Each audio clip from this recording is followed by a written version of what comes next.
Olá pessoal, bom dia, sejam bem-vindos ao meu canal, eu sou o Nil Silva e hoje é dia 3 de julho de 2020 e vamos com as nossas notícias de hoje. Pessoal, só que antes da gente começar as nossas notícias, as principais pelo menos, né? Se inscrevam no canal, aqui embaixo tem uma seta vermelha, clica nela, se inscreva, compartilhe e ative o sininho para você receber as nossas notificações quando vídeos novos forem lançados. Tudo bem? Pois é, pessoal, e hoje, nesse dia 3, né, o Ministério Público Federal ofereceu denúncia em desfavor do senador José Serra. O senador José Serra, que é senador por São Paulo. E é um político importante do PSDB paulista, uma figura bastante conhecida, que já foi governador, já foi inclusive ministro da Saúde, e foi um excelente ministro da Saúde da época. Até hoje as pessoas comentam que, mesmo ele não sendo médico da área médica, ele foi um excelente ministro da Saúde na época. Enfim, ele está sendo acusado de lavagem de dinheiro. Lavagem de dinheiro. Esse dinheiro é proveniente de empreiteiras da época da construção do Rodoanel de São Paulo, que foi uma obra faraônica, uma obra gigantesca, onde foram investidos milhões de dinheiro público, ali, muitos milhões. E o José Serra, então, na época, ele tinha os seus acertos com essas empreiteiras, sobretudo com a Odebrecht.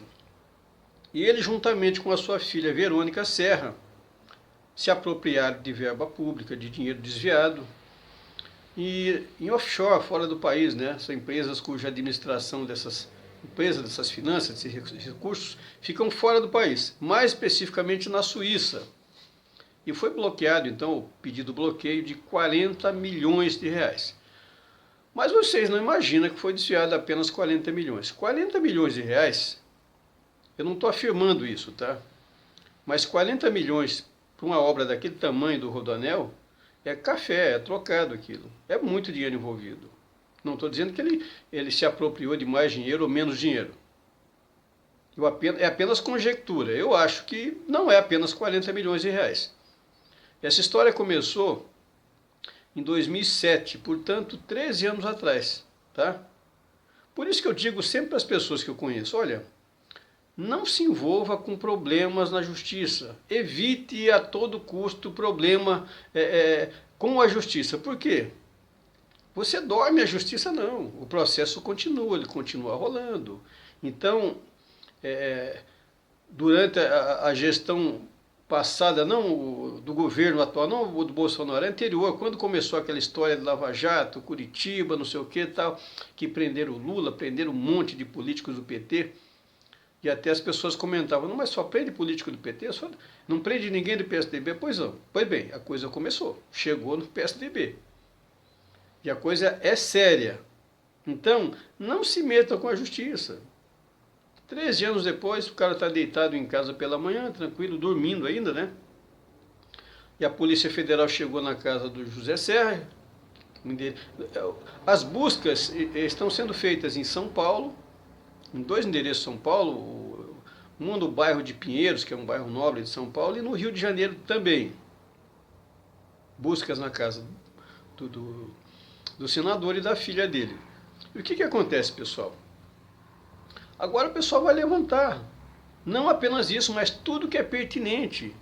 E vamos começar a puxar esse novelo, esse fio, até chegar no novelo. E aparecerá certamente muita gente grande, muita gente importante, que estavam no silêncio, na sombra até agora, e vai começar a aparecer.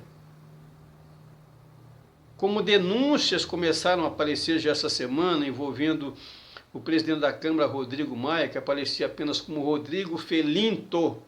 Aparece lá um valor de 200 mil reais de propina, Rodrigo Felinto. Quem é Rodrigo Felinto? Ninguém tem a menor ideia quem é Rodrigo Felinto. Aí depois você vai perceber que o Felinto é Rodrigo Felinto, não sei o que, Maia, para ocultar, entendeu? Aí depois aparece coisas do presidente do Senado, Davi Samuel, só aparece lá, quase 100 mil reais. Davi Samuel.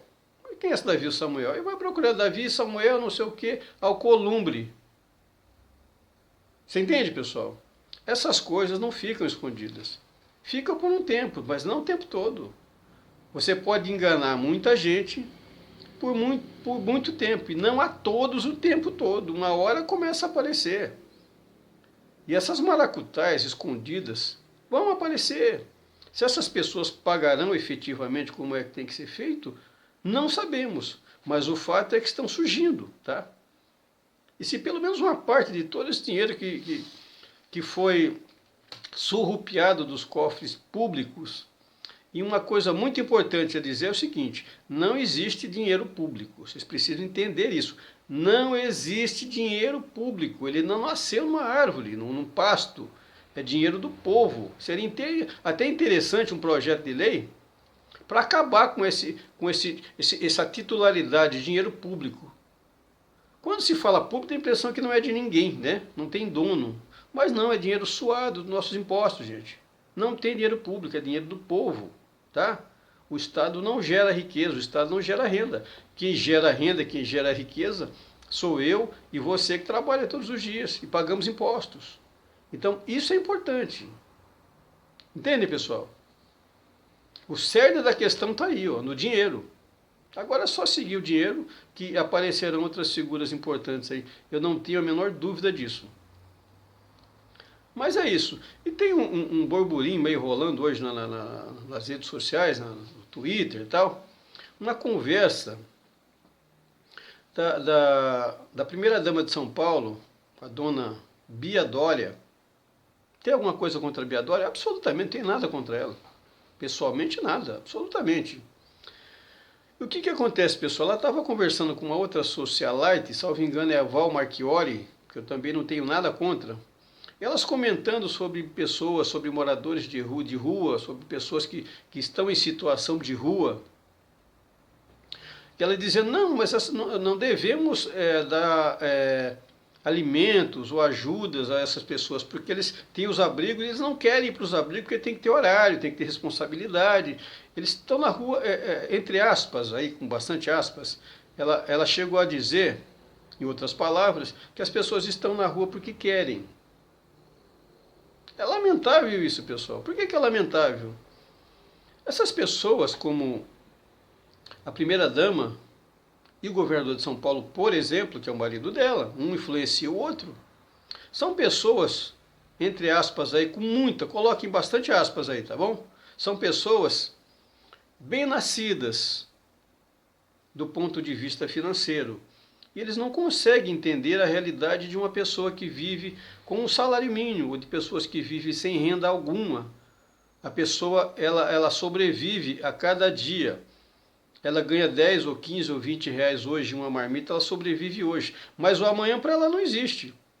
Ela não tem a menor ideia do que pode acontecer ou do que será o amanhã. Pode ser que amanhã ela não ganhe nada. Ela fique no semáforo e não consiga ganhar dinheiro nenhum.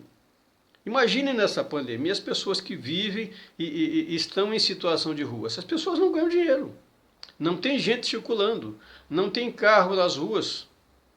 E as pessoas com medo uma das outras. Não estou dizendo que está certo ou que está errado. As pessoas com medo uma das outras, de serem contaminadas, elas sequer abrem o vidro do carro para dar um trocado para a pessoa poder comprar comida. Então, essas pessoas que nascem num outro universo, financeiramente falando, não conseguem entender. É lamentável, pessoal. E isso acaba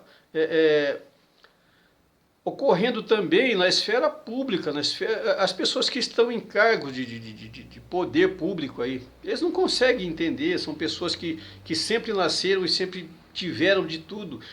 Pessoas que vão jantar ou almoçar e gastam, sei lá, R$1.000, R$2.000 uma refeição.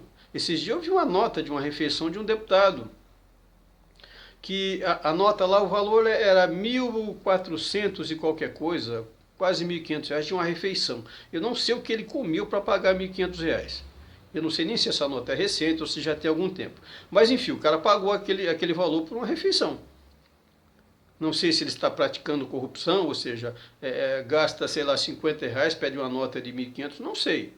E não estou julgando e não quero nem saber disso, pelo menos por enquanto. Não compete a mim julgar ou investigar a vida desse cara. Não é disso que estamos falando aqui. Estamos falando de você não ter condição de se colocar no lugar do outro, por ter nascido em um meio,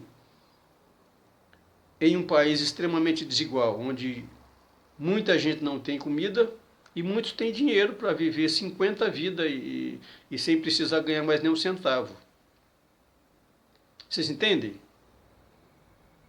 O meio de locomoção, por exemplo, do governo de São Paulo, o jato dele custa, sei lá, 50, 40, 60 milhões de reais, não sei. São coisas de muitos milhões. Vocês entendem? Isso é muito mais dinheiro do que 95% da população jamais verá esse valor na sua conta. Isso é valor que, se você pegar esse valor inteiro de um jato desse e colocar em uma aplicação financeira segura, na pior das hipóteses, na poupança. Vamos lá, botamos na poupança, para não perder, para ficar lá.